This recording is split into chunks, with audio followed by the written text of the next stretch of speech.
지난 한 3년 동안 제가 지역고용 아카데미에서 그 이러저런 흐름들에 대해서 말씀을 드렸던 것 같아요. 말씀을 드렸고 스스로 평가해 보건데 큰 변화는 일어나진 않았지만 그 지역 일자리 또는 지역 차원에서 그 일자리 사업을 설계하거나 기획하고 또 직접 수행하시는 분들의 입장에서 볼 때 그 변화가 부분적으로 있었다고 생각되어집니다. 우선 지난해까지 올해는 약간 기대를 하진 않습니다만 지난해까지의 그 경험에 비추어 보면 고용노동부라고도 할 수 있고 정부라고 할 수 있는데 정부가 그 지역 일자리 또는 그 지역 고용 정책의 그 활력을 불어넣기 위해서 자치단체 기관장들이 선거가 끝나고 나면 당선되면 그분들에게 일자리 목표를 공시하도록 하는 공시제를 도입하였습니다. 물론 이 일자리 목표 공시제를 도입하는 데는 그 형식 논리상 보이는 일자리 목표 공시제 이외에도 다른 측면이 있습니다. 뭐냐면 아시는 바대로 지방선거가 얼마 남진 않았습니다만 지난 4년을 그 자치단체별로 돌이켜 봤을 때 저분들이 그 공직사회나 아니면 지역사회 또는 지역경제에 얼마만큼의 기여를 하시고 가셨는가, 그리고 또 그 성과의 바탕으로 해서 다시 재선을 노리시는가 아니면 삼선을 노리시는가 이렇게 살펴보면 같은 공간, 사무공간에 있으면서 그분들을 보필하고 계시는 공무원들의 입장에서도 그러하고 그 지역사회의 그 중심을 이루고 있는 그 주민들의 입장에서도 보면 아마 손에 잡히지 않는다 뭐 이렇게 생각하시는 분들이 많이 있을 것 같아요. 물론 이와 같은 평가의 배경에는 우리 사회가 과거와 같이 전혀 어떤 시스템이나 그 인프라가 구축되어 있지 않는 상태에서 뭔가를 이루어 나가는 이른바 성장이라는 아주 그 뚜렷한 목표와 화두가 있어서 꾸준히 성장하는 그런 모습이기 때문에 덤성덤성 지표의 변화뿐만 아니라 각자 개인들이 가지고 있는 뭐 자동차의 크기나 아파트의 그 평수가 넓어져 간다는 것에 대한 느낌은 가질 수는 있겠습니다만 어느덧 우리 사회가, 한국 사회가 OECD 그 회원 국가가 되면서부터가 아니라 그때를 저음하면서부터 그 선진국의 수준에 거의 뭐 비슷할 정도만큼의 그 경제적인 수준은 도달한 것 같아요. 근데 돌이켜 생각해보면 저도 여기서 이런 일을 하면서 밥 먹고 살은 지 오래됐습니다만 30대 초반 정도에 외국에 그 자료를 구한다거나 외국에 이렇게 가게 되면 한국 사람이라는 것에 대해서 첫 마디가 너 북한 사람이니라고 제일 많이 물어봤습니다. 그런데 지금은 그런 경우는 거의 없죠. 그만큼 우리 사회가 이제 뭐라 할까요? 과거와 같이 급격한 성장, 고도 성장, 또 그리고 뭔가를 남겨야 하는 그런 시대에는 조금 지나간 것 같아요. 뭔가 내실을 다져야 되고 과거처럼 성장이라는 개념보다는 이제는 디벨롭먼트라는, 그러니까 발전해 나가야 된다는 그런 어떤 내실을 갖추어 나가야 된다는 그런 어떤 문제의식이 깔려져 있고, 그리고 그런 관점에서 살펴보면 외형적으로 드러나는 큼직한 성과나 그 덩어리보다는 얼마만큼 내실 있게 발전되어 가는가라는 그런 것에 대한 시선이 돌려진 것도 사실입니다. 때문에 지금 대통령은 지금 이야기할 그런 단계는 아니지만 6월 달에 다가오는 지방선거를 앞두고서 생각해 보면 얼마만큼 변화가 있을 것인가라는 그런 관점에서 비추어 보면 큰 변화가 보이지는 않습니다. 그럼에도 불구하고 지난해까지 그럼에도 불구하고 이제 지역 일자리 목표 공시제라는 것이 도입되었을 때는 뚜렷한 목표가 있었습니다. 지자체에 기관장들이 일자리의 관점에서 고용의 관점에서는 얼마만큼 제대로 하였는지를 좀 평가하고 그런 데 대해서 제대로 성과를 내지 못한 부분들에 대해서는 뭐 좀 드랍시키자, 이런 그 내부적인 다소 좀 정치적인 목적이 있었던 그런 그 요인들이 없지 않아 있었습니다. 그래서 이제 그게 그 제도가 한 12년 정도 운영되었죠. 그래서 작년의 기준에 비춰보면 이제 남은 것은 딱 하나밖에 없는 것 같아요.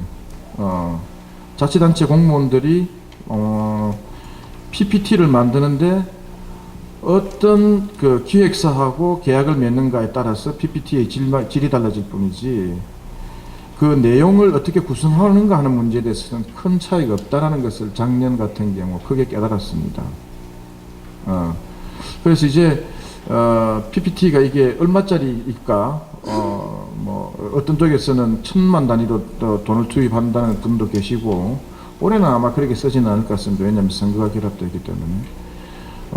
그 1000만 원 썼다는 데도 있고 200~300만 원 썼다는 곳도 있긴 한데, 어떻든 그 밖으로 표현하는 데 있어서는 일자리 사업과 관련된 일자리의 성과를 밖으로 표현하는 데 있어서는 상당 부분 이제 그 수준에 도달했다라는 것을 우리가 서로 공감할 수 있는 것 같아요. 그런 측면에서 본다면 이게 이제 그 자기가 가지고 있는 것을 밖으로 잘 드러낸다는 것은 그만큼 실력이 성장하였다는 뜻이기도 하죠. 그런 측면에서 그것을 나쁘다라고 이야기할 수 없고, 또 그런 측면에서 보자면 그런 그 성과를 만들어내기 위한 그 실력들의 아주 비슷해졌다라는 거 우리가 나름대로 평가할 수 있는 것 같습니다. 그 다음에 이제 우리한테 지금 남아있는 또 다른 하나 그 과제가 있습니다. 그러니까 무슨 말인가 하면, 그 말 넘어가기 전에 지자체에서 혹은 지역 차원에서 일자리 사업을 추진하는 데 있어서는 과거에는 엄청난 편차가 있었습니다. 잘하는 데와 못하는 데, 물론 지금도 잘하는 그룹과 잘 못하는 그룹을 저희들이 나름대로 이렇게 보고 있긴 합니다만, 잘하는 그룹과 못하는 그룹 사이에서 그 사이에 넓었던 간격이 상당히 축소되었다는 것은 작년 지역 일자리 목표 공수제를 보면서 확인할 수 있었습니다. 자, 그 다음 과제인데요. 자, 그렇다면 이와 같은 지역 일자리 목표 공시제의 그 성과들이 과연 자치단체의 기관장의 그 선출하는 과정에서 어느 정도 효과를 발휘하는가 하는 문제입니다. 이제 아마 자치단체의 그 지역에서 공직에 출마하시는 분들이 이제 누구도 말하지 않는 하나의 단어가 있어요. 다 일자리를 이야기하고 청년을 이야기하고, 아마 여기 뭐 저를 한 몇 년 동안 보신 분들이 있을지 모르겠는데 많이 보셨겠지만, 제가 그때 여기 지역고용 아카데미에서 이야기하게 될 때 제일 많이 강조하게 되었던 것은 다음 지방선거 때 보시라. 그때 제일 많이 떠오르는 단어가는 분명히 일자리와 복지일 것이다, 이렇게 이야기했습니다. 그러면서 제가 뭐라고 말씀드렸는가 하면, 이게 일자리와 복지의 문제는 아주 목적은 아주 동일합니다. 취약계층에게 일자리를 준다는 측면에서, 그리고 그들에게 일자리를 통해서 자신의 생활을 할 수 있는 소득이 있는 일자리로 보낸다는 측면, 다시 말해서 소득을 있게끔 만들어준다는 측면에서 일자리와, 복지도 그 사람이 부족한 소득의 일부를 보존하거나 이전을 세금을 통해서 그 사람한테 소득을 이전시킨다는 측면에서는 똑같은 효과입니다. 그런데 일자리 정책하고 복지 정책의 가장 큰 차이점은 바로 뭐냐면, 복지 정책은 누구에게 얼마만큼 어떻게 지불할 것인가만 결정하면 끝납니다. 그 다음 거는. 그래서 성과가 바로 나오는 거죠. 성과가 바로 나오고, 그것의 성과에 따라서 누구에게 얼마를 지원했다는 것만 챙기면 되는 것인데, 그 다음에 이 복지 지출을 얼마만큼 해서 경제에 그리고 유효수를 어느 정도 창출하는 데, 성장에 혹은 발전에 어느 정도 기여했는가 하는 문제는 그건 뭐 학자들이 알아서 할 일입니다. 공무원들이 알아서 할 일은 아닙니다. 그런데 일자리 문제는 아까 복지가 했던 것과는 똑같은 목표입니다만, 그것에 도달하는 과정이라는 것은 말 그대로 이 블랙박스입니다. 혹시 경제학을 하신 사람들이 있을지 모르겠지만, 경제학의 선익 이야기할 때 생산함수를 블랙박스라고 합니다. 그게 무슨 말인가 하면 동일한 자본과 동일한 노동량을 투입하였음에도 불구하고 기업들의 성과는 각기 다르게 나타난다는 거죠. 그래서 알 수 없는 것이죠. 마치 박스 안에 주사위를 넣고 흔들었다가 그 쏟아내었을 때 그 결과가 어떻게 나타날지 모르는 것과 똑같은 것입니다. 그럼 무슨 말인가 하면 복지정책이라고 이야기하는 것은 시장을 경고하지 않습니다. 명확한 전달 체계가 있고 대상이 있고 그 대상이 어느 정도 소득을 이루는지 그 사람의 삶의 질이 어느 정도 증가했는지 정도만 판단하면 우리가 알고 나면 끝날 일입니다. 근데 일자리 정책이라는 것은 이게 아주 우스운 거죠. 마치 블랙박스와 같습니다. 말하자면 이거죠. 한 1년 동안, 2년 동안 좋은 훈련 과정을 개설해서 직업 훈련을 시켜 놓았는데, 이 사람이, 취업할 생각은 하지 않고 다시 집으로 돌아가는 겁니다. 시장에서는 그 사람이, 일자리는 그 사람이 원하는 일자리가 분명히 있음에도 불구하고 우리는 분명히 갈 거라고 생각했는데 그 사람은 그 일자리로 돌아가지 않는 겁니다. 그리고 1년 전에, 그러니까 지금, 2년 전에 그 직업훈련 과정을 개설할 때는 그쪽에 일자리가 많을 것이라고 생각했어. 또 그리고 당장 기업들도 그렇게 일자리가 많을 것이라고 생각해서 훈련 과정을 개설하였더니 사람을 뽑겠다고 한 사람들이 나중에 가서는 이 나몰라 하는 거죠. 뭐 언제든 그런 이야기 하긴 했지. 뭐 이렇게. 예. 그러다 보니까 이게 심지어는 또 가장 최근의 일인데요. 조금 이따 이야기하겠습니다만 아마 우리 김전 사무관께서 방금 과에 상당한 이슈가 있다고 이야기하는 거 아시는 바대로 지금 지역 고용 위기 지역 지정 때문에 군산을 비롯해서 조선업 특별 고용 위기로 지정되었던 5개 지역에 대한 조사 활동이 이루어지고 있고 저희들과 같은 경우는 저희 센터에 있는 여러 선생님들하고 같이 군산 지역에 실태 조사를 하였을 때 최초의 희망퇴직을 신청하셨던 분들이 이렇게 이야기했어요. 나이도 있고 하니 희망퇴직금을 받으면 그게 소문에 따라서 약간씩의 차이가 있기는 합니다만 최소한 3년치 정도의 임금을 받으면 어떤 분들의 경우에는 억 단위에서 우리가 생각할 수 있는 집안채값 이상 또 가져간다는 이야기도 있기도 해요. 그래서 그분이 소박하게 바리스타 하나에서 창업을 한번 해보겠다라고 하셨던 그분이 어제는 만날 때, 지난주에는 이게 그냥 소박한 창업이 아니라 자기가 가지고 있는 이 기술 가지고 기업을 하나, 중소기업이라도 한번 해볼까 이렇게 생각이 바뀌었대요. 이 단지 2주일 사이에. 이처럼 이게 시장의 문제라는 것은 사람의 심리와 결합되고 있고 다른 사람의 심리와 결합되고 해서 이 수요와 공급을 아무도 예측할 수 없는 마치 블랙박스와 같은 것입니다. 그런데 그것을 딱딱하게 행정 업무만 계속적으로 해왔던 공무원들에게 예산을 투입하였으니까 일자리가 몇 개 나왔는지 숫자를 내어놓아라. 단지 숫자만 내어놓는 게 아니라 그러니까 이렇게 이야기하죠. 작년에 의회에서 힘들게 예산을 따서 10억을 투자해서 직접 일자리를 하면서 노인분들에게 몇 개 일자리를 만들고 청년에게 몇 개를 취업했는데 성과가 이래서 청년 일자리 한 1000개 정도는 만들었습니다. 이렇게 답을 하고 나면 그럼 걔는 아직도 남아있어 이렇게 물으면 답을 우리가 못합니다. 그거 어떻게 알아요? 이게 이제 일자리 정책이라는 것은 우리가 이렇게 생각해 보면 일자리 정책이라는 것은 복지 정책과 근본적으로 다르다는 이유는 바로 이게 경제 정책이거든요. 그렇습니다. 거시 경제 정책의 가장 중요한 두 가지 축은 자본과 노동입니다. 고용 문제죠.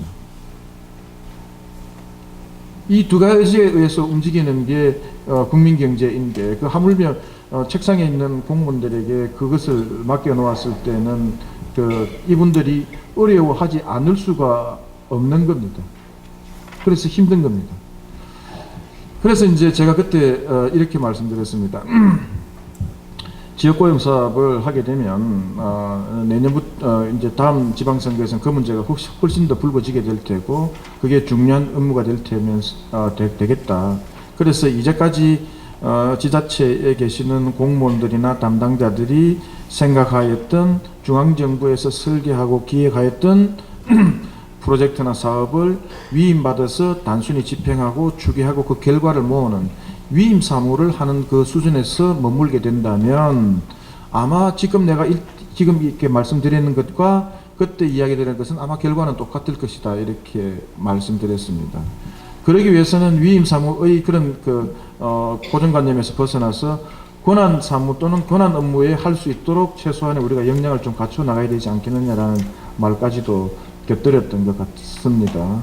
그래서 전반적으로 이제 실력들이 다들 좋아진 것 같고 이러한 그 생각들에 비추어 본다면 아무래도 이제 지자체 일자리 사업들은 자치단체 담당자들 또는 공무원들에 의해서 중앙정부 공무원들만 이제 기획하고 설계하고 뭔가를 만들어 나가는 그러한 위치에 있지는 않게 될 것이다라는 생각은 저는 여전히 변함이 없고 앞으로 더욱더 중요하게 될 것이다 라는 점에 대해서는 좀 확신을 가지고 있습니다. 그래서 요즘은 이제 제가 한때는 일자리 사업을 만들기 위해서는 이렇게 해야 된다라는 이야기를 주로 하고 다녔는데 최근에는 이제 어떻게 하면 이 주어진 환경 속에서 일자리 사업을 어떻게 설계하는 데 필요한 역량을 강화시킬 것인가 이런 이야기를 많이 하고 있습니다. 그래서 지역고용 아카데미가 이제 사실 여기까지가 서두인데요.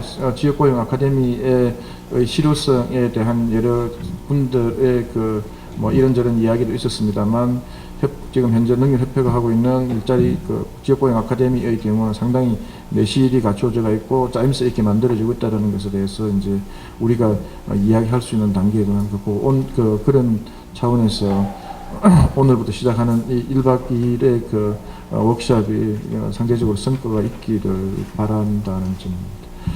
그래서 아까 이제 이야기를 이어가자면 이제 자치단체에 계시는 분들의 역량 강화가 필요하다는 상황을 지금 할 수 있는 이야기를 제가 세 가지 사항을 말씀드리겠습니다. 이게 좀 이상하게 꼬여가지고 발을 담그게 돼서 지금 고용위기 지역 지정에 조사단으로 참여하고 있는데 그래서 완전 어제까지 살인적인 일정을 소화해서 새벽 5시에 일어나서 저녁 9시 반까지 이렇게 하다 보니까 지금도 몽롱한 상태인데요. 여기서 나타나는 현상들에 대해서 여러분들하고 잠깐 이야기를 하고 말씀드리고 나면 앞으로 지역에서의 일자리 문제가 어떻게 전개될 것이라는 것에 대해서 우리가 쉽게 가늠할 수 있을 것 같습니다. 고용부의 정책이라고 하는 것은 고용부의 정책이라고 이야기하는 것은 지침과 법과 지침의 변경을 통해서 이루어질 뿐이지 법과 지침의 개정이 일어나지 않으면 여기 계시는 분들은 크게 걱정하시지 않아도 됩니다. 사람 바뀐다고 해서 사람 바뀐다고 해서 조금 강약의 조절은 있을 수는 있겠으나 법과 지침의 변경이 없으면 현재의 패러다임은 큰 변화를 가지지는 않을 것입니다. 때문에 지역고용정책의 흐름이 어떻게 될 것이냐라고 물으면 저도 사실 별로 할 이야기는 없어요. 다만 어떻게 전개될 것인가라는 질문을 하신다면 나는 좀 할 이야기는 있습니다. 우선에 재작년에 조선업 특별 고용위기 업종이 지정되었을 때의 상황을 살펴보면 이들 지역이 모두 다 해안가를 끼고 있다는 것을 우리가 잘 알 수가 있습니다. 우선에 동해안부터 시작해보면 울산이 있고요. 그것을 따라서 부산을 거쳐서 창원까지 갔고요. 창원을 거쳐서 거제와 통영을 지나서 목포까지 갔고 군산까지 갔습니다. 이들 지역이 모두 다가 해안 지역이었는데요. 그리고 앞에서 말씀드렸던 이 지역이 가지고 있는 아주 공통된 특성이 하나 있습니다. 바닷가라는 특성 말고 공통된 특성이 하나 있습니다.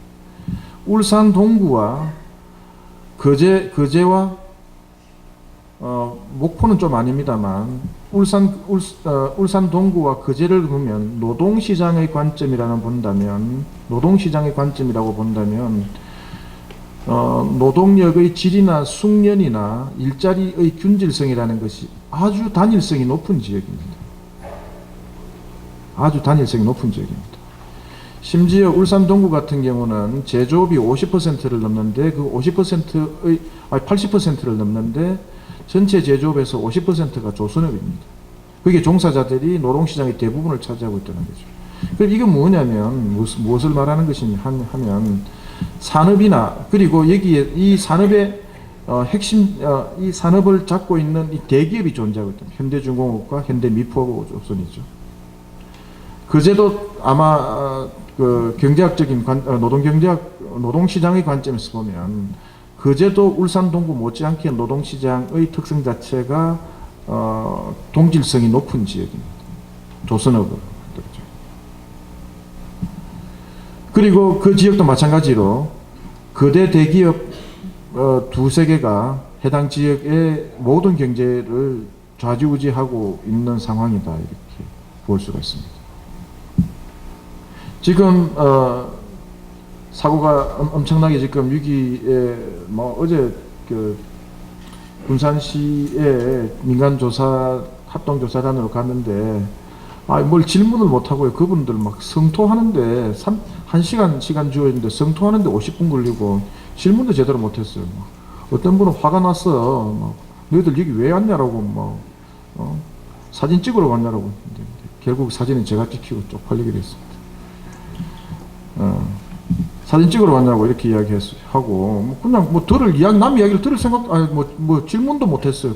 실태 파악이라기보다는 그냥 앉아서 그냥 묵묵히 이야기만 듣고 오는 그런 게 이루어졌는데, 보고서는 따로 써야 될 게 합니다만 대충 소설은 쓰긴 했습니다만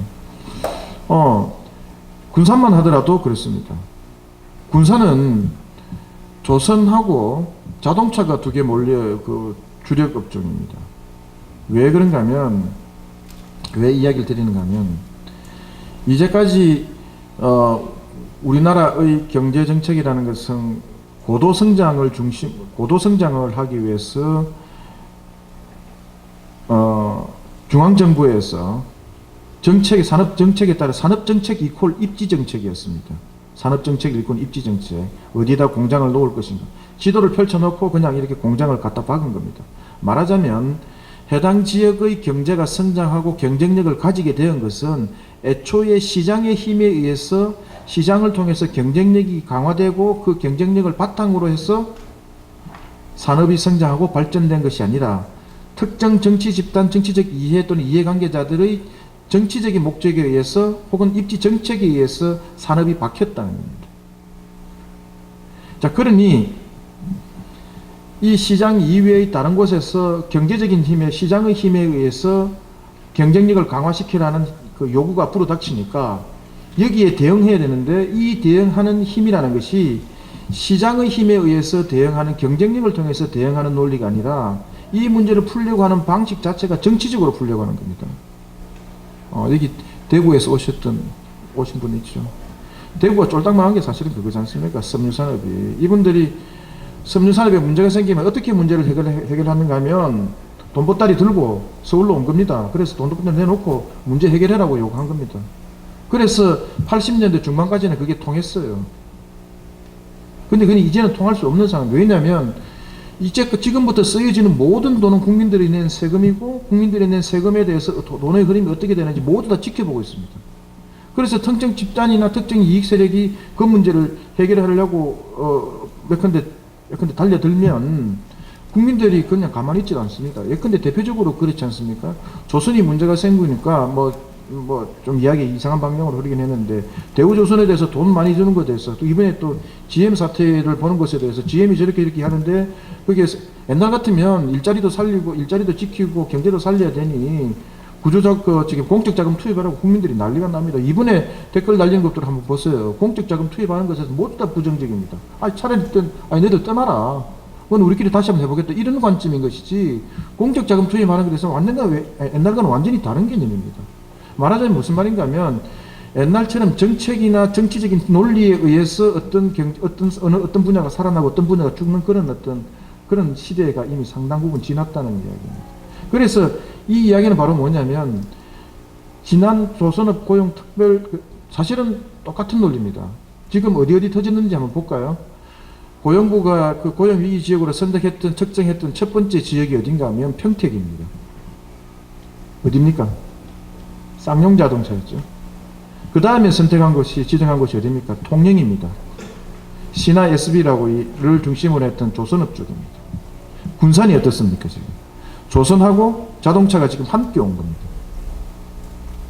이 이야기는 바로 무엇인가 하면, 한국 경제의 성장을 주도하였던 고도 성장을 주도하였던 주력 산업, 다시 말하자면 중우장대한 주력 산업들이 이제 어느 정도의 그 성장의 문턱에 넘어서서 글로벌 경쟁의 그 틈바구니 속에서 살아남기 위해서 스스로를 구조조정하지 않으면 안 되는 상황에 놓여 있게 되었다는 거예요.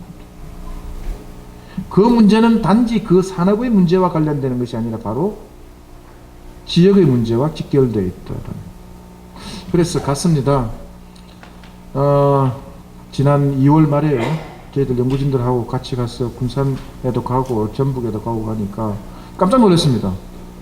여기 군산시에 쏘신 분이 안 계시겠죠. 지금 바쁘시니까. 군산에서 다음 하기 때문에 아마 안 오셨을 것 같은데 마음 놓고 하겠습니다. 텔레비전을 봤는데요. 방송을 보니까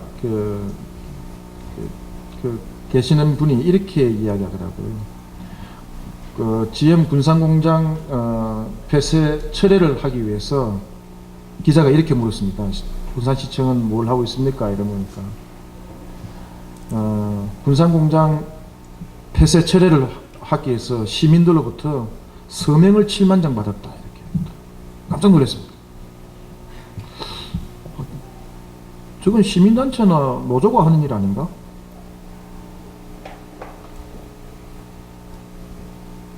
그렇잖아요. 시민단체는 노조가 할 일이죠. 서명받고 머리띠 두르고 나갔어. 제가 그 반노동자의 그런 관점을 가진 사람은 아닙니다. 알만한 사람은 아시겠지만. 그거는 시민단체가 할 일입니다. 공무원이 할 일은 어떤가? 지금 상황에서 어떻게 하면 위기를 긴급하게 극복하고 장기적으로는 어떻게 대응할 것인가, 그 플랜이 그 사람의 머릿속에 담겨져 있어서 산자부로부터 돈 가져오고 행자부로부터 돈 가져오고 심지어는 민간으로부터 투자도 유치할 수 있는 그런 어떤 플랜 B가 머릿속에 있어야 되는데 모두 다 서명용지 받으러 다니고 있으면 어떡하겠다는 거예요. 받았어. 그래서 GM 사장에게 우리가 7만 명의 서명용지를 받아왔으니 너희들 공장을 처리해라고 이야기한다면 그 사람이 눈 하나 깜짝하겠습니까?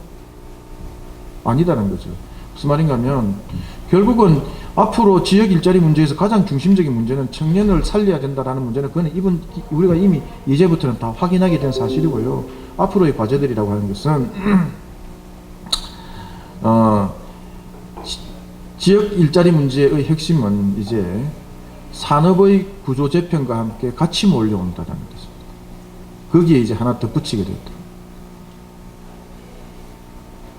그렇기 때문에 거기에 시장의 기능과 결합되어서 시장의 움직임에 대해서 민첩하게 이해할 수 있고 민첩하게 대응할 수 있고 그것에 따라서 일자리를 어떻게 만들어내야 될 것인지를 일자리 문제가 어떻게 결합시켜야 될 것인가 하는 문제가 이제는 갖춰져 있다는 거예요.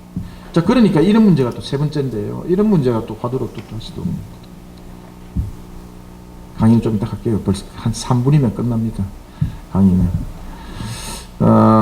다시 이런 문제. 자, 다들 이렇게 이야기합니다. 잘 하세요. 잘 합시다. 어떻게 이렇게. 모두 다 잘 해야 된다는 사실에 대해서는 동의합니다. 일자리를 만들어야 되는 것에도 동의하고요. 그래서 제가 곰곰이 살펴봤습니다. 잘해야 됩니다.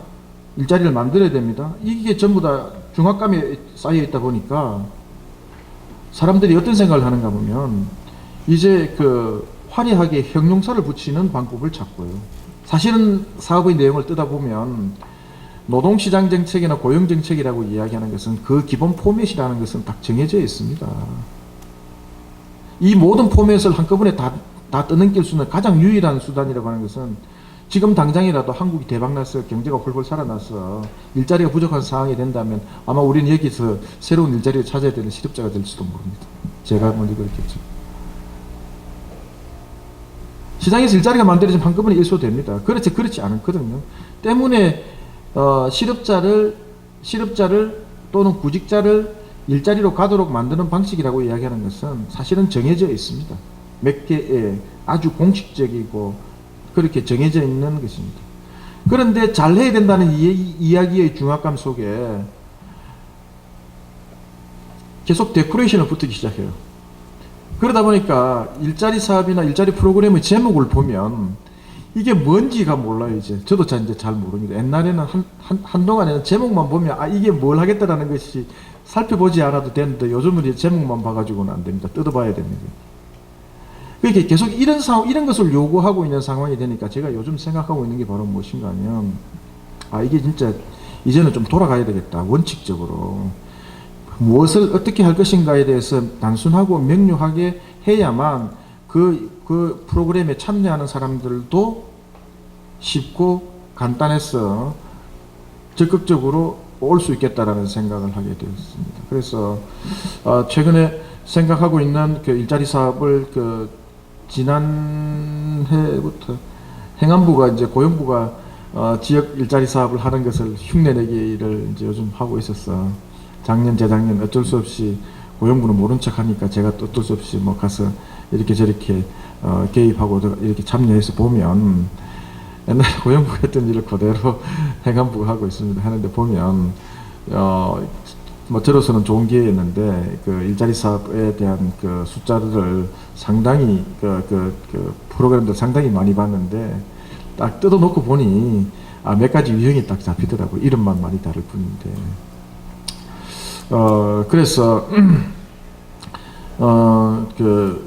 좀 이제는 그 일자리 사업과 관련되어서 화려한 이름과 화려한 포장이 아니라 좀 선택과 집중을 해야 되는 그런 어떤 시점에 와 있지 않느냐라는 생각을 계속 하고 있습니다.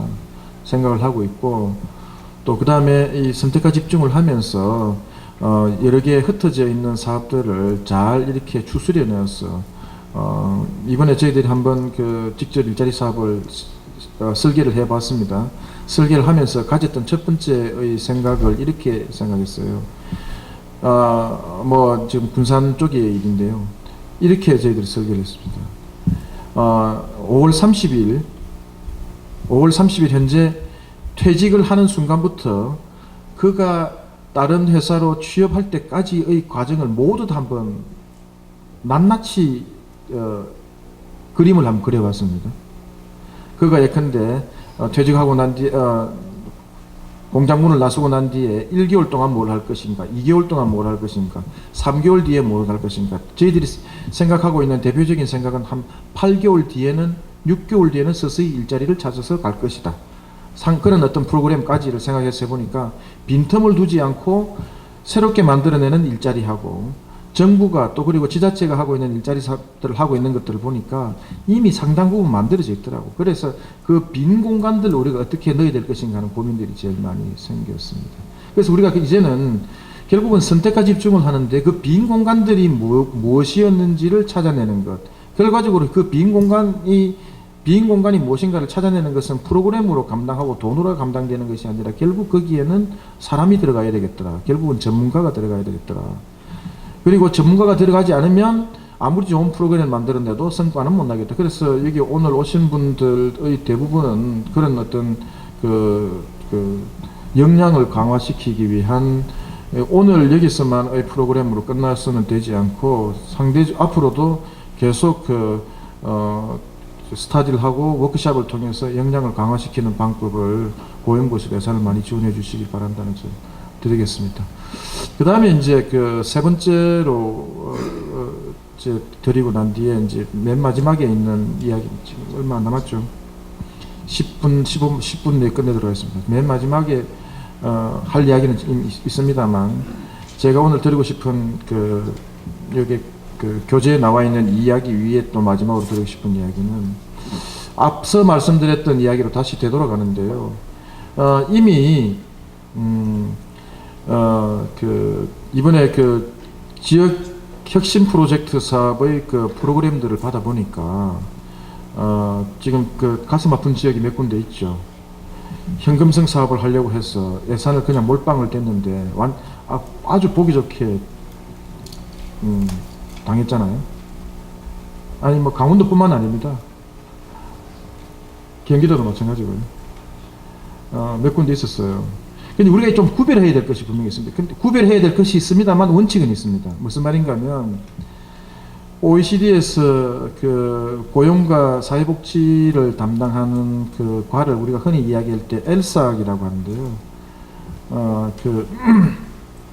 고용노동 그 사회복지 담당국 사회복지국을 이야기합니다. 거기에서 국장으로 약 한 20년 동안 지냈던 사람이 존 마틴이라는 사람이 우리나라의 우리 고용정보원이 부르기도 했습니다. OECD 국장이라 우리나라에서는 OECD 국장이라고 생각하면 뭐 이렇게 생각하는 사람들이 대부분입니다. 중앙정부에 있는 국장이나 실장 뭐 이런 것을 좀 오래 했구나 이렇게 생각하시는 분이 많이 계시는데요. OECD에서 국장을 10년 이상 했다라고 한다면 그 사람은 대학에 있는 교수들이나 박사들을 훨씬 능가하는 현실적인 감각뿐만 아니라 전문성을 가지고 있는 사람입니다. 그 사람이 엘사의 국장으로 20년 동안 근무하면서 몇 편의 논문을 썼는데 가장 최근에 쓴 논문에서 그 사람은 이렇게 이야기합니다. 적극적 노동시장 정책을 통해서 성공할 수 있는 것은 그다지 많지 않다. 첫 번째. 대부분의 사람들이 평가하기를 적극적 노동시장 정책이 성공할 수 있는 것은 좋은 시기에나 말하자면 경제가 성장할 때만 혹은 경제 사정이 좋을 때만 성공할 수 있는 정책일지도 모르겠다. 이렇게. 예컨대 대표적으로 지금 자료집에도 나와 있습니다만 지금 정부에서 하고 있는 2+1이 있지 않습니까? 2명 채용해서 1명 더 채용하면 그래 조금 또 완화시켜서 청년 신규 채용자를 늘리면 그에 해당되는 만큼을 예산을 지원해 주겠다라고 생각했습니다. 사실은 그 부분에 관해서 저도 사실은 원죄가 좀 있습니다. 정책을 개발할 때 연초에 기재부에서 청년 정책의 큰 방향을 어디까지 어떻게 갈 것인가에 대해서 이야기할 때 제가 제일 힘주어서 강조했던 것이 바로 뭐냐면 기업에게 막대하고 과감한 인센티브를 줘야 일자리 노동 수요가 증대될 것이다 이렇게 생각했습니다. 그래서 이제 그 2+1이 아니라 그냥 신규 채용, 청년 신규 채용 1명 더 하면 무조건 임금을, 채용 보조금을 지원해주는 방식으로 진행됐는데. 근데 이 지금 가만히 생각해 보니까 조금 더 분석을 해봐야 되겠지만 이것 또한 시장에서 노동 수요가 발생되기 위해서는 기업의 투자 수요에 대한 투자 전망이 밝지 않았을 때는 과연 기업이 정부가 돈 준다고 해서 신규로 청년을 채용할까? 하는 생각이 지금 계속 고민에 빠져 있습니다. 이 무슨 말인가 하면 일자리를 늘리기 위해서 고용주에게 돈을 줘서 노동 수요를 증대시키려고 하니까 노동 수요를 증대시켜서 신규 채용을 하겠다라는 것까지는 좋은데 결국 이 신규 채용이라는 것은 기업이 사실 마찬가지입니다. 우리 뭐 공공기관이나 공공부문에야 정부 예산 받아서 그냥 무조건 사람 늘리려고 하는 그런 생각을 가지고 있어서 예산 받을 생각만 하지 다음 뒷생각을 하진 않거든요. 기업들은 무슨 생각인가 하면 사람 한 명을 채용했을 때 이 사람을 10년 동안 데리고 간다라고 생각한다면 앞으로 10년 동안의 기업의 전망 또는 투자 전망하고 결합하지 않으면 신규 채용을 하지 않을 거라는 말이지. 그럼 결국은 이 제도 또한 제가 솔직히 고백하는 겁니다. 이런 제도 또한 경제가 성장되지 않은 이른바 좋은 시기가 아니면 안 될 수도 있겠다는 생각을 계속 하고 있는 겁니다.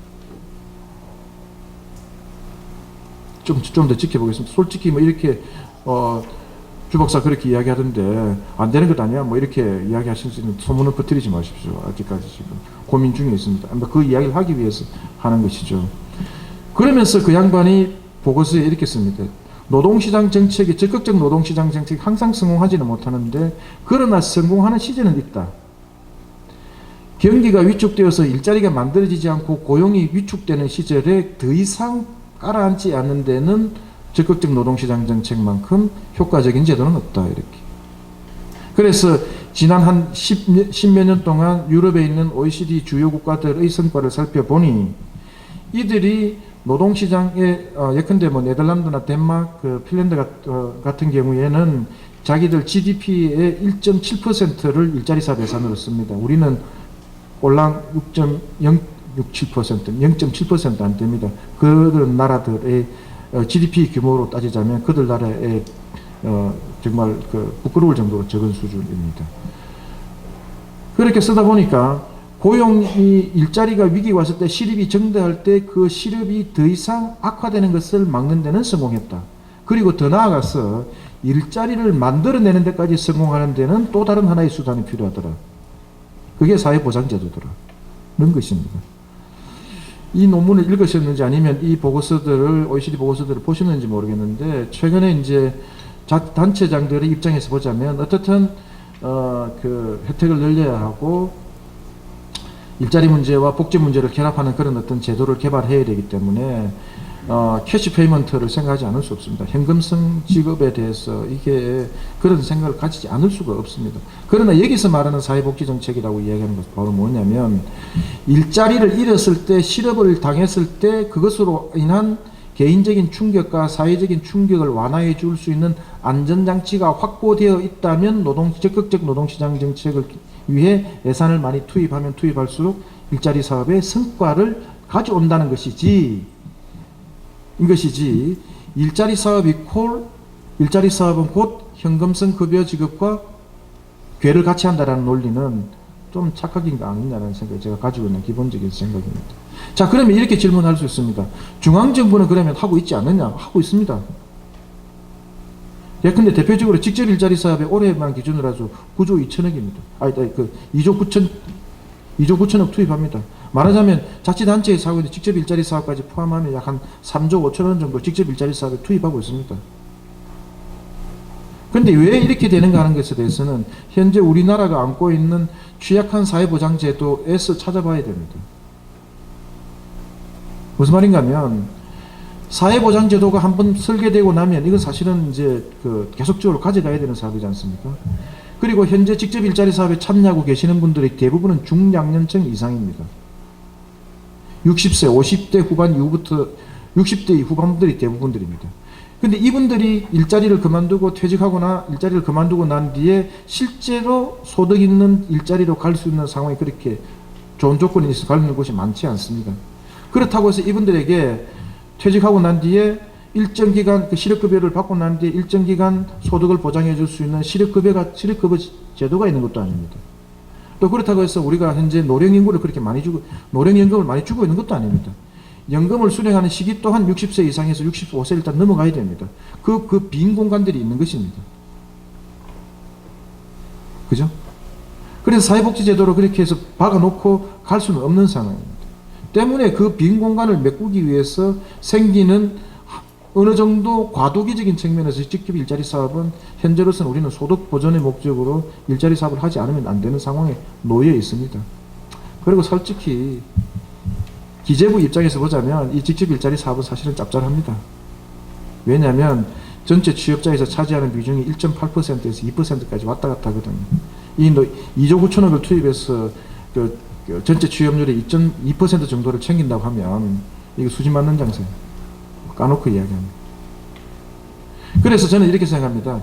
직접 일자리 사업과 같은 소득 보전을 해주는 직접 일자리 사업은 오래 가지 못합니다. 과도기적인 성격을 띨 수밖에 없습니다.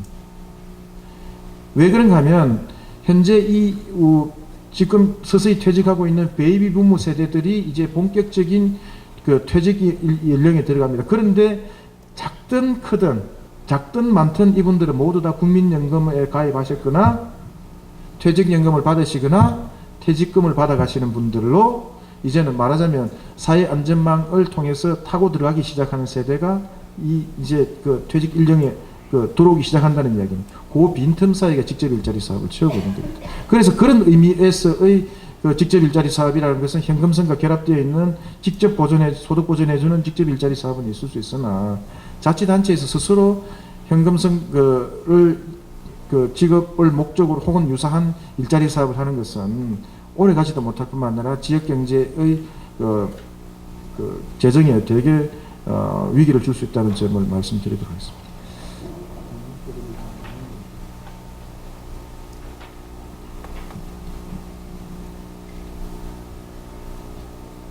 맞는 거네.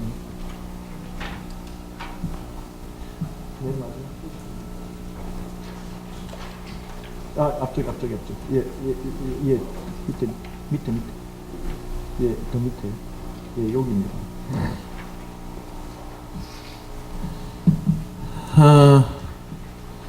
저게 이제 앞에 보이는 슬라이드가,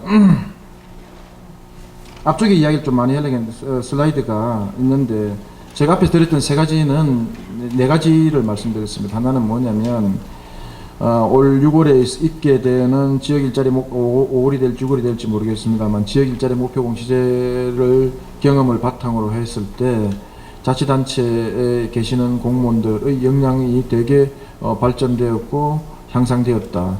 그런데 그 일을 추진하는 데 있어서 되게 힘든 상황은 복지정책과 같이 단지 집행하는 것뿐만 아니라 집행을 통해서 시장에서의 성과까지 관리해야 되는 과정이기 때문에 더 힘든 상황에 놓여 있다. 그리고 역량을 개발해야 된다는 문제의식은 우리가 다 가지고 있으나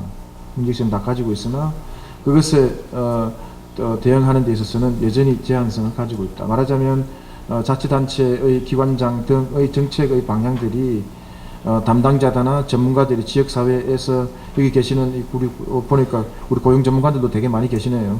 이 전문가들이 생각하고 지역사회에 맞다고 생각되는 일자리 사업의 프로그램들을 만들어내는 순간 잘 모르는 기관장 또는 실국장들이 꽉 쳐버리는 과정에서 성과를 내지 못하는 사업이 이상한 사업이 나오고 또 최근에는 주무관 사업도 나오고 이제 나중에는 무슨 사업이 나올지는 모르겠는데 경비원 아저씨 사업도 나올지는 모르겠는데 국장, 실장, 과장 사업에서 이제 주무관 사업까지 나오고 나중에는 무슨 사업까지 나올지는 모르겠는데 그런 상황에 놓이게 되면 안 된다는 이야기죠. 그런 상황을 이야기 드리면서 이제 일자리 지역 차원에서 일자리의 문제가 훨씬 더 중요하게 되었다는 이야기는 과거보다는 더 많은 역량을 요구하는 시점으로 전환되고 있다는 이야기 말씀드렸습니다. 말하자면 우리나라는 이제까지 고도성장 체제에서 이제는 안정적인 성장체계로 저성장체계로 진입한 것은 이미 오래전입니다.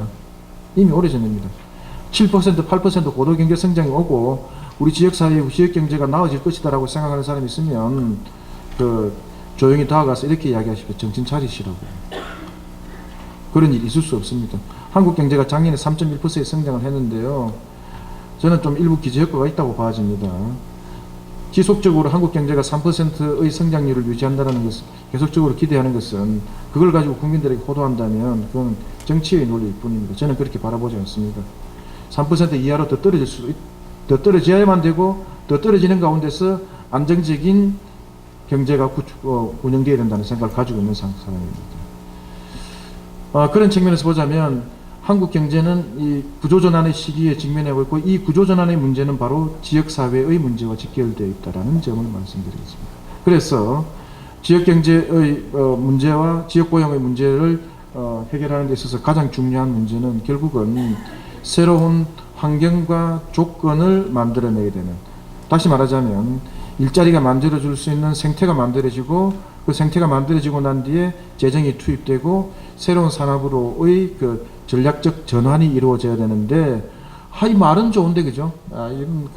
말을 만들어내는 건 제가 방금 말씀드렸던 것은 정말 10분도 걸리지 않고 말을 만들어냈습니다. 근데 거기에 이 화려한 미사 요구 속에 그 팩트를 어떻게 정책을 어떻게 예산을 어떻게 메꿀 것인가 하는 문제는 사실은 여기 앉아 계시는 분들이 해야 할 일이라기보다는 이 정치를 하시는 분들이 해결해 줘야 되는데 사실은 요원하긴 합니다. 그러나 그럼에도 불구하고 우리가 근본적으로 그러니까 지금 당장에 놓여 있는 문제, 말하자면 단기적으로 일자리 프로그램을 개발하고 운영해서 성과를 내야 된다는 좀 단기적이고 중기적인 관점에서의 프로그램도 있긴 하지만 조금 더 한 단계 시야를 그걸 타임 호라이즌이라고 그러죠. 집행을 약 한 3, 4년 내지는 좀 5년 정도의 시차를 두고 생각해 본다면 지금과는 훨씬 더 다른 그림들이 보이지 않을까. 고용 생태계라는 그림이 보이겠다라는 점을 말씀드리고요. 넘어가 볼까요? 쭉 내려가 보십시오. 더 내려가 보십시오. 예.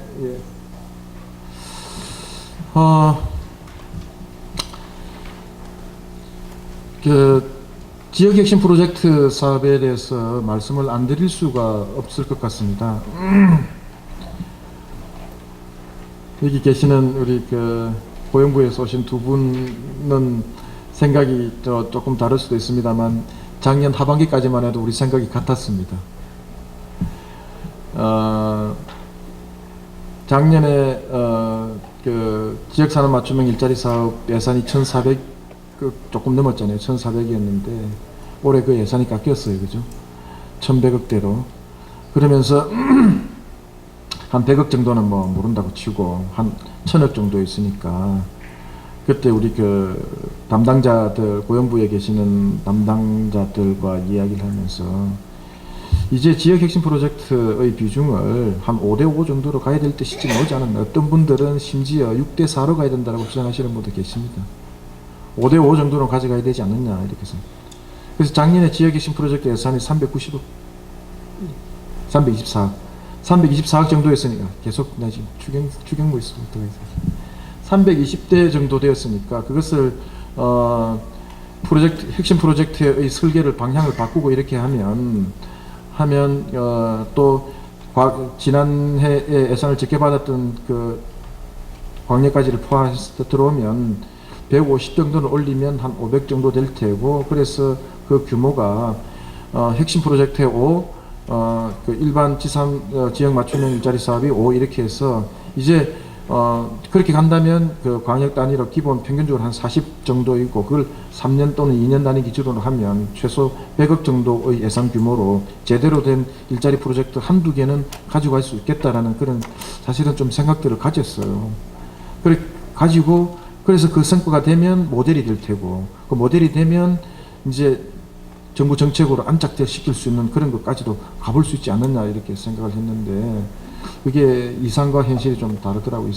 특히 이 이상과 현실이 달라지게 하는 가장 큰 계기가 지역 고용 전문가들이나 지역사회의 전문가들을 중심으로 해서 엄청난 그 브레인스토밍을 통해서 프레임을 짜고 컨셉을 만들고 그 사업들을 설계해서 갔는데 정책적인 판단에 의해서 그게 얼그러져서 이상한 방향으로 오는 과정을 보면서 야, 이거 이렇게 해서는 안 되겠다라는 생각이 들고, 그 생각이 들면서 제가 고용정보를 떼어치우고 컨설팅 회사를 만들면 돈 벌겠다는 생각을 제가 하게 되었습니다.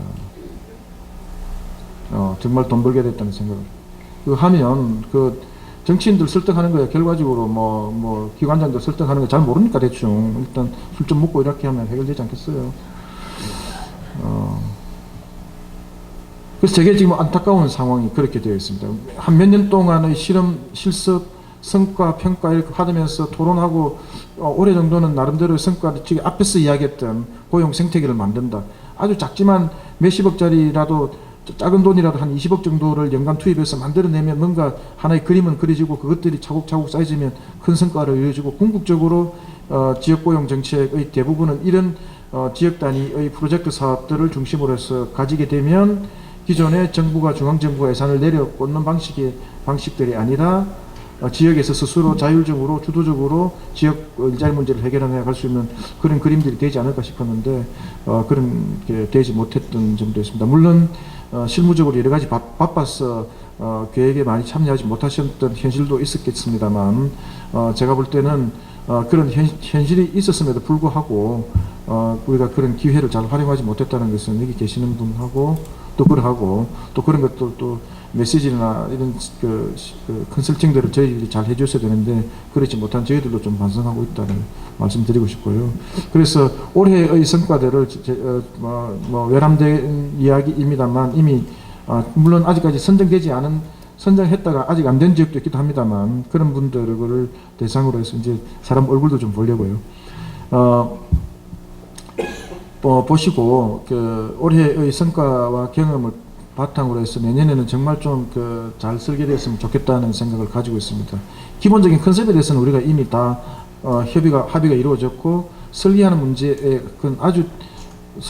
남아 있고, 이제 그 다음에 더 큰 문제가 남아 있긴 합니다. 사실은 큰 산이 결제를 하는 과정에서 그분들이 뜻을 어떻게 우리가 맞춰야 될 것인가 하는 문제가 있긴 한데, 그런 고집도 아마 곧 꺾이지 않을까 싶은 생각이 듭니다. 그 다음에 마지막으로 하나 드리겠습니다. 몇 시까지 합니까? 20분까지입니까? 10분까지면 되죠. 김태호 선생님 해야 되지 않나요? 안 해도 돼요? 최근에 이제 그 분권 개혁 문제와 관련되어서 이제 사람들이 이제 흔히 이렇게 이야기합니다. 재정의 분권도 있어야 되고, 그 다음에 권한의 분권도 있어야 되고 이렇게 이야기를 하고 있습니다. 근데 이제 우리나라와 같이 이렇게 오랫동안 중앙집중제지, 우리나라는 사실 뭐 생각에 따라서 차이가 날 수는 있습니다만 과거 제도가 도입되었을 때부터 이미 중앙집중적인 권력구조가 형성된 나라지 않습니까? 그 중앙집중적인 그런 어떤 그 정치구조, 또 그 산업구조, 경제구조, 그 다음에 행정구조, 이런 것들을 고려해 본다면 분권이라는 것이 우리에게 가져다 주는 의미가 무엇인가에 대해서 여러 가지 고민하게 되는데요. 그것은 뭐 정치적으로 해결되는 문제, 제가 지금 이 자리에서 개헌 문제와 뭐 이런 것까지 이야기한다는 것은 너무 오바기 때문에 생략하고, 일자리 문제와 관련되어서 이제 분권이라는 이야기들을 여러분들이 많이 하게 되는데, 우리가 여기에 이 이야기를 할 때는 전후의 맥락을 정확하게 좀 이해할 필요가 있다 점을 말씀드리겠습니다. 제가 아까 그 OECD에서 엘사 국장을 나왔던 존 마틴이라는 사람을 이야기를 했는데, 그 사람이 사석에서 이야기를 하면서 나누었던 이야기이기도 하고 공식적으로 논문에 썼던 이야기도 하기도 한데요. 이렇게 이야기합니다. 70년대 후반 들어서 오일 쇼크가 오고 난 뒤에 80년대 유럽의 경제가 서양의 경제들이 망가지기 시작하고 나빠지기 시작할 때의 그때의 저음이라고 하는 것은 엄청난 그 80년대 초반 오일 쇼크가 끝나고 난 뒤에 80년대 초반 들어왔을 때 OECD 국가들이 취했던 아주 명료한 대응 방식은 두 가지였습니다. 우리가 지금 현재 하고 있는 것처럼 일자리 사업 예산을 엄청나게 투입했습니다. 두 번째, 복지 예산을 엄청나게 늘렸습니다. 그래서 직접 대응한 겁니다. 그런데 80년대를 지나서 90년대까지 해봐서 사실은 별로 성공하지 못했어요. 그럼 어떤 결과가 나오겠습니까? 재정 상태가 고갈되었습니다. 중앙정부가 가져야 있어야 될 재정이 바닥나기 시작한 겁니다. 그러면 이 문제를 해결해야 되잖아요. 그래서 중앙정부가 해결하지 못해서 어떻게 간다? 연방정부, 지방정부로 넘어간 겁니다. 그 과정이 있는 겁니다. 그래서 일자리 문제와 복지 문제를 해소하기 위해서 중앙정부가 다 안을 수 없으니 지방정부에게도 가져가라 이렇게 한 겁니다. 그래서 일자리 문제를 해소하기 위해서 분권 문제가 이야기되어지고 그 과정에서 분권화가 이루어지기 시작한 겁니다. 실질적으로 재정 문제와 관련되어서.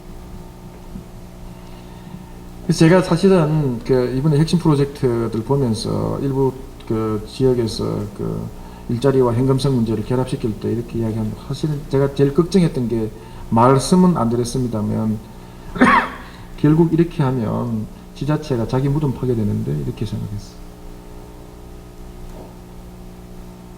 현금성 급여는 들어가면 물가 상승률 반영해야 되고요. 이해관계자의 이익을 대변해야 되고요. 그 이익을 대변하게 되면 결과적으로 재정 투입을 늘려나갈 수밖에 없습니다. 그럼 또 다른 갈등의 원인이 된단 말이죠. 그래서 어떻든 그렇게 되어서 일자리 문제와 지방 분권 고용 문제화 되어서 고용 모델의 분권화 모델이 제기되었을 때 제일 많은 비판을 했던 사람들이 좌파들이었습니다.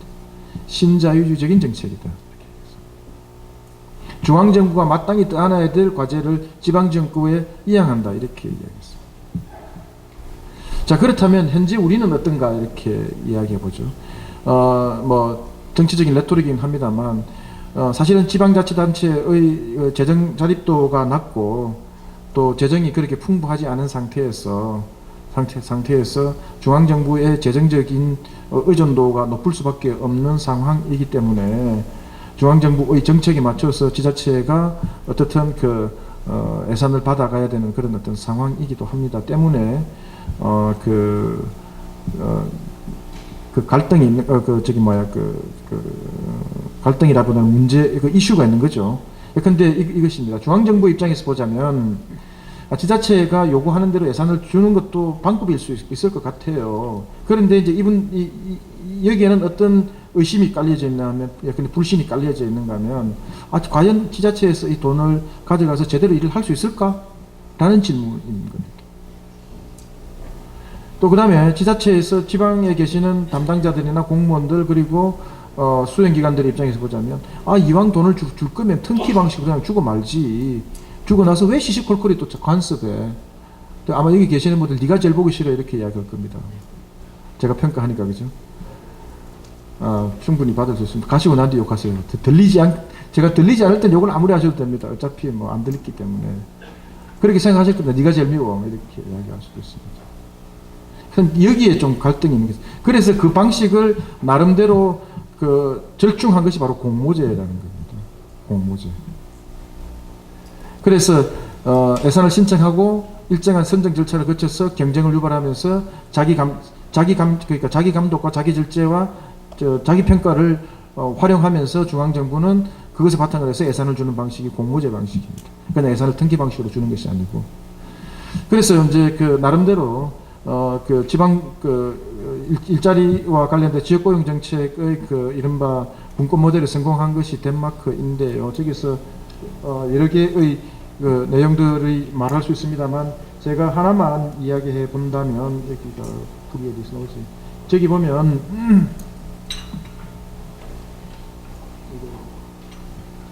요거만 한번 봐주시기 바랍니다. 지금 제가 가지고 있는 가장 기본적인 그 지역 일자리 문제와 관련되어서 가지고 있는 강한 생각과 컨셉은 지역사회에서 인자위든 지역고용 전문가이든 이분들의 역량이 최소한 몇 년 안에 역량이 강화되게 되면 이런 거버넌스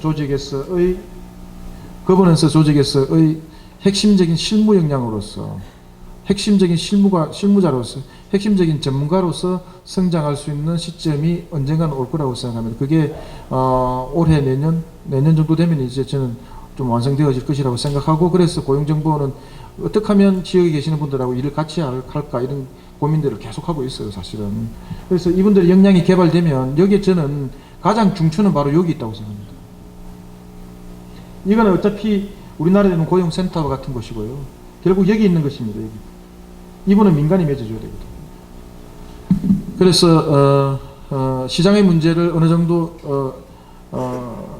그 불안하지 않게 해소할 수 있는 방법은 결국은 거버넌스 조직을 통해서 일부 해소할 수 있을 것이라고 생각되어지기 때문에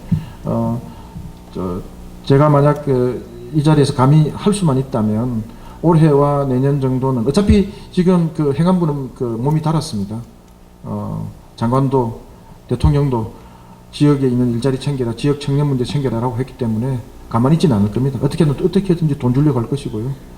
물론 그렇게 돈 주면서 또 이런저런 식의 간섭을 또 하긴 하겠습니다. 몸은 달아 있습니다. 그래서 어떻든 예산은 내려갈 겁니다. 그러면 그걸 어떻게 처리할 것인가 하는 문제는 결국 지자체에서의 역량에 의해서 한 문제라고 생각되어지고, 결국 예산 문제 때문에 고민할 시기지만 결국 아닌 것 같아요.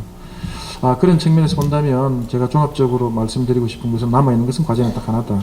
그리고 제가 감히 감히 화두로서 던지고 싶다면 결국은 지역 일자리 문제에서 앞으로의 과제는 담당하고 계시는 분들의 역량을 어떻게 강화해서 핵심적인 전문가로 성장할 수 있을 것인가 하는 문제가 남아있다. 이렇게 생각합니다. 그래서 올해 지역고용 아카데미에서도 제일 좀 강조가 되었으면 그 부분이기도 하고요. 또 지난번 지역혁신 프로젝트에서도 심사위원들이 제일 많이 논의했던 것 가운데 하나가 바로 지역고용 전문가를 양성하기 위한 인프라를 어떻게 구축할 것인가가 가장 큰 고민과 과제였다는 점 말씀드리면, 현재 우리가 지역고용 정책을 앞으로는 어떻게 하면 좋을까 하는 것에 대한 이야기는 대충 말씀드린 것으로 생각되어집니다. 질문하실 분은 나가시면서 담배 피우면서 이야기하시고요. 물 한잔 드시고 남은 시간 동안 알찬 시간 되시길 바라고, 호텔 밖에만 나가면 좋은 곳이 많이 있습니다. 일찍 들어오셔서 주무시기 바랍니다. 감사합니다.